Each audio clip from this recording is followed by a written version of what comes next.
Carowinds is an amusement park located in Charlotte, North Carolina, and is one of the most highly regarded amusement parks in North America. The park is most famous for being on the border of North and South Carolina, and to this day is the only park that is located in two different states. Carowinds all started when a Charlotte industrial developer by the name of Earl Patterson Hall announced he was going to be building a $250 million theme park on the border of North and South Carolina after a recent trip to Disneyland, as this had inspired him to build his own theme park. Earl wanted to bring the two states closer together by building Carowinds and wanted the park to represent more than 200 years of Carolina history. Carowinds got its name from the Carolinas and the winds that blew across the border. Carowinds officially opened on March 31st, 1973, and opened with a total of 17 attractions, some of which still operate at the park today.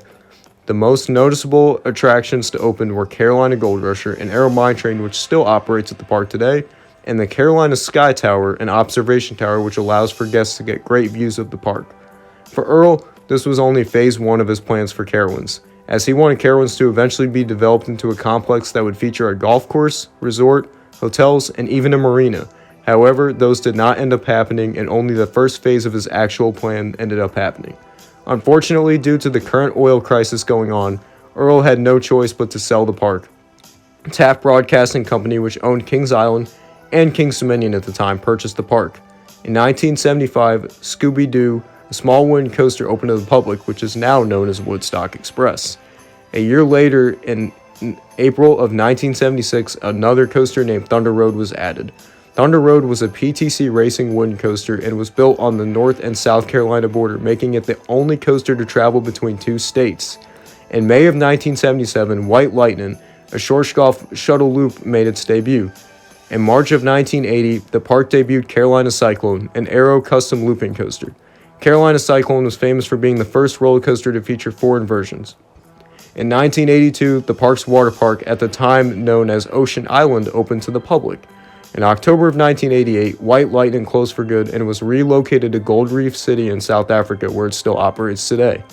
In March of 1992, Vortex, a B&M stand-up coaster, opened.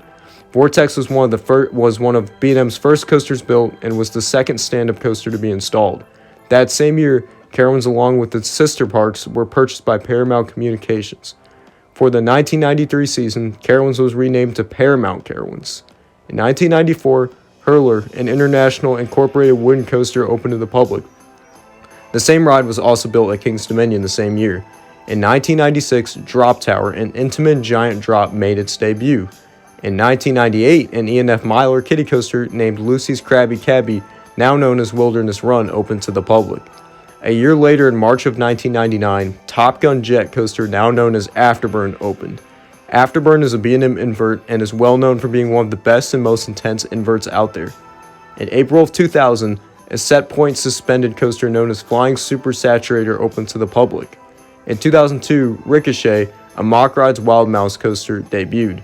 In March of 2003, Rugrats Runaway Reparter, a Vekoma suspended family coaster now known as Kitty Hawk, made its debut. In March of 2004, Borgus Simulator, now known as Nighthawk, opened to the public.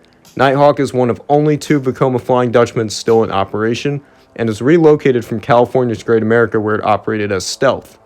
In 2006, Paramount sold Carowinds as well as the other parks they owned to Cedar Fair, which still operates the park to this day.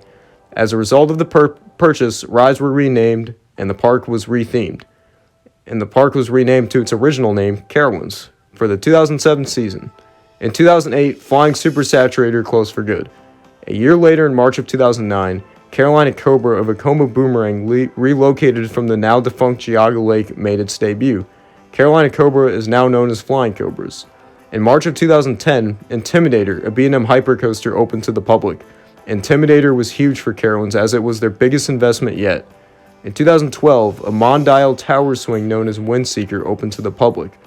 In 2013, Cedar Fair announced that they would be investing a lot of money into Carowinds in the upcoming years due to Charlotte growing at a quick rate.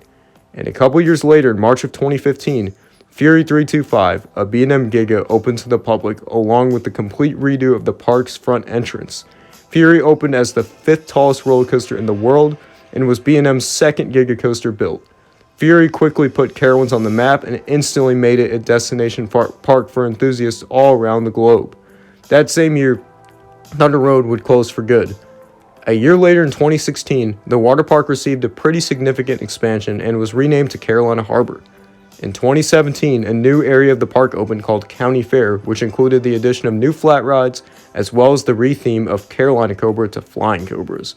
In March of 2019, the park's first launch coaster, Copperhead Strike, opened to the public. Copperhead Strike is a mock rides multi-launch coaster and was one of the first mock rides multi-launch coasters to come to the U.S. Today, Carowinds continues to be a big destination park for enthusiasts all around the globe, and is without doubt one of the most successful parks despite its rough start. Fortunately, Cedar Fair continues to invest a lot of money into Carowinds, and the future is only bright for this park. I could not be any more happier to have Carowinds as a home park.